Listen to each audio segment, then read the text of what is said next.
and welcome back to my YouTube channel. So today I just wanted to talk a bit more about how in the moment that led up to when he was diagnosed for the first time. So I remember he was about to turn 4 at the time, and another funny story. So we visited this one guy that was a spiritual healer, and we went there, and then he told us that Teddy was bewitched by some relatives, blah blah blah blah. But at that point I was beginning to put it together that no, this is not it. Like, let me just go to the hospital, let me just look for help where I'm supposed to be looking for help. So we went to a local clinic. It took a lot of courage. I took a day off from work. I went to the local clinic, and then when I got there, I just said my child is not speaking. They referred us to a doctor, to a children's doctor, a pediatrician. The pediatrician at the local clinic referred us to the speech therapist, and then from there, like, everything just kick-started. So they booked us for an audiology test, which we went to Red Cross Hospital, to Red Cross Children's Hospital. Then everything, like, they tested his ears to see if he can hear properly, and then they found out like he can hear properly. So the audiologist was interacting with Tadiwa, and then he wasn't responding back to her. So she just asked him, like, she asked me actually, like, well, why is he not responding exactly? Like, she wanted to find out from me why exactly we were there. So I just explained to her that, so this is how it is, my child doesn't really talk, sometimes he talks, blah blah blah. And then she said, I'm feeling like it might be autism, like mild autism. And that was like the very first time the word autism really was said, and it stuck to me. I don't want to lie and say I've never heard about autism. The first time I heard about autism, we visited a friend, and Tadi was still wearing diapers. So I was potty training him, and then he peed on himself, and he was almost 3 at the time. And there was a lady there, like, they started questioning me, like, why is he not potty trained? So I was trying to explain to them how he's delayed in his speech and his understanding. And then one of the ladies there spoke to me, and she shared a story about her child. Like, the child seemed, I don't like using the word normal, but at the time I was like, but he looks normal. The child looked normal. And she said, she told me a story, and then she told me about how a child is on medication. I was like, no, that's not the case with my child. My child can speak, because he heard a few words at the time. So after that, I just brushed it off. I never thought much about it. Another time that I heard about autism was when I was getting worried about Tadiwa, and one of my friends used to teach at a daycare. So she said she used to have a child at a daycare that was almost like Tadiwa, but the child sounds worse than what Tadiwa was doing. And then another friend of mine again, she said she is someone that she can ask who knows a little bit more about delays in kids. And then she asked that person, and she mentioned autism.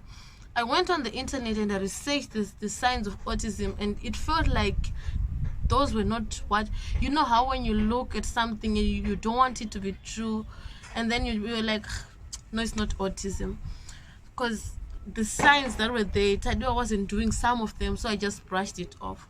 But that day, like, it really stuck. I don't know why, but it really stuck with me, because I remember on my way home, we were seated in a taxi, in a minivan, a combi in Zimbabwe, not in a combi. And then I researched it, and it made so much sense. Like, him lining up toys, him not really interacting with the other kids, him inappropriately playing with toys, his speech delay, his behavior, the meltdowns. Tadi, up to now, he doesn't really have huge meltdowns. He has meltdowns, but not, he gets angry sometimes. He gets angry, like he shakes, but we just thought maybe it's normal child behavior. So it kind of made sense to me. Like, I don't remember crying about it. For me, it kind of felt like, Okay, so this might be the answer because it had been so long and I had been looking for an answer. I didn't know what was going on with my baby. I didn't know what was going on with Tadiwa. I was always so worried. Like, I remember the nights that I used to cry. Like, I used to cry a lot, thinking like, so is he going to grow up like this? Is he going to be quiet like this? Is he going to not interact with anyone for the rest of his life? Because there were times that you would forget that you have a child in the house. You would just come from crash, we give him his phone, he sits in his corner, the battery is dead, he finds something else to do. You don't even know what, like, we knew he had a voice, but he would go for days without even saying mom, mama. Something as simple as just hearing your child calling you mama. We didn't experience all of that. So for me, that was the time that I really struggled. Like, I really cried a lot. I remember crying myself to sleep. I remember anything that anybody could say could trigger me to start crying. I remember a day when someone, okay, I will just say someone, said the word Zimke. The word Zimke to us autism moms in Zimbabwe is almost the same as the R word in other countries. I don't want to say the word.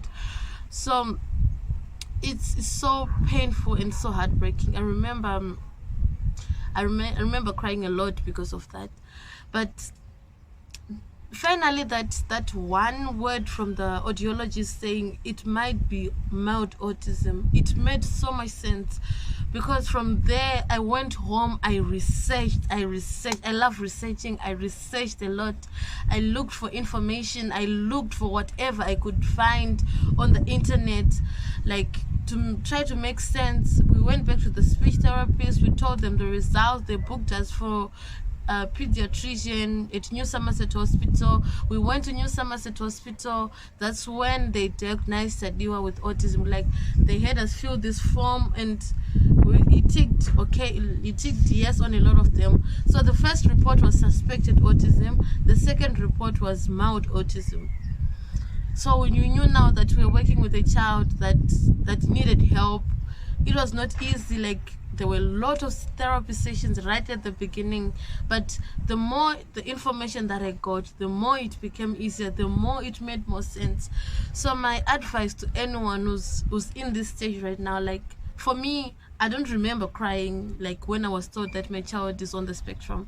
I remember crying before without knowing the answers, but once I knew what was going on with him, it became so much easier for me, because I knew what I was working with. I just went from what is wrong with my child to, okay, this is what's wrong with my child, I want to help my child. Like, I've been trying from there. Like, he's now 7. From the time he was 4, he was already 4, and I was already pregnant with his little sister.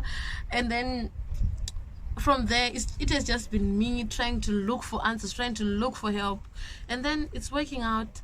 Thank you so much for watching this video. Please subscribe and comment and share for part 6, and then I'll share more about how it has been, like, what has been leading to his improvements and everything. Thank you for watching. Bye.